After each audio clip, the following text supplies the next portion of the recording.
think today we're going to take a little bit of a weird trip outside the normal vlogging, hikes, distilling, and talk about something in New Zealand that's sort of a myth, a legend.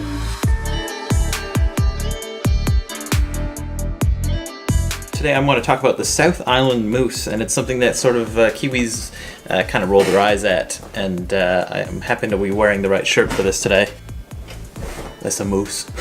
It's not really a legend. This actually happened. There were moose dropped off here in New Zealand. So in 1910, I think, well, it would have been before 1910, the New Zealand PM, what was his name? Sir Joseph Ward, sent a request to the Canadian government. He wanted game to help create the world's largest game reserve here in New Zealand. Canadian government trapped a bunch of moose from Saskatchewan.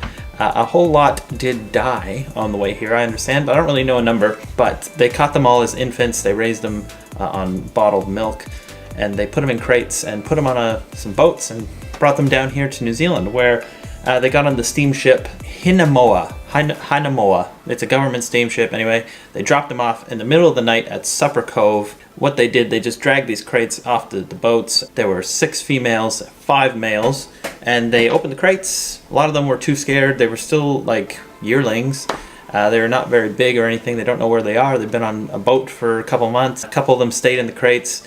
One instance, they said that they tipped out the moose and the moose calf, and it was so scared that it went and broke its leg in the process. So it's, kind of a sad story. But basically, these things ran around, they left. There were 10 of them for sure. They all lived, even the one with the broken leg, according to the legend. And none were really seen too much until the 20s.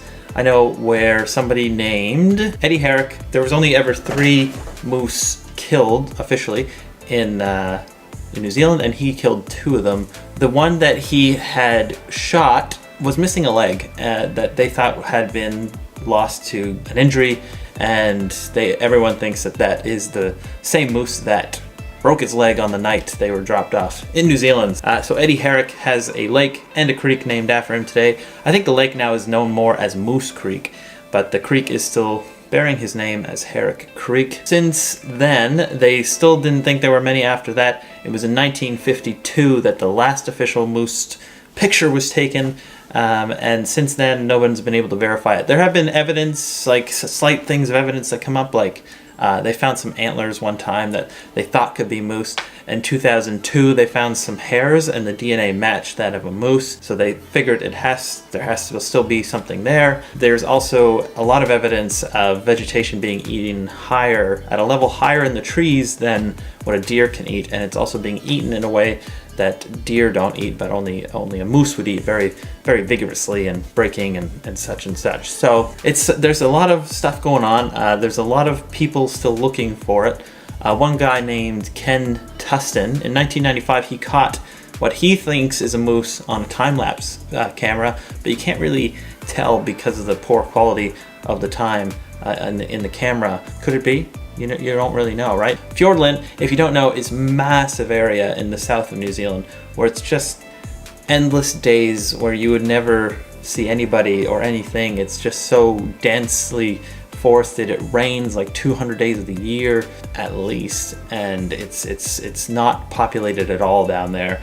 Especially the area of Herrick Lake or Moose Lake and Herrick Creek. There's nothing around there. You have to go in through Wet Jacket Arm, which is a fjord type water body. So the official thing is, if there's a lot of people say that if they do find it, they won't tell anybody, because now officially they're considered pests. They're deer technically, so they wouldn't have any sort of protection here. So nobody's saying if they found it, they might not say it. So yeah, I don't know if there are. I mean, I like to think that finding moose in New Zealand would be pretty nice. It's sort of it'd be nice for me to know that there's some Canadian-ness here. I think of a moose as like the animal version of Tom.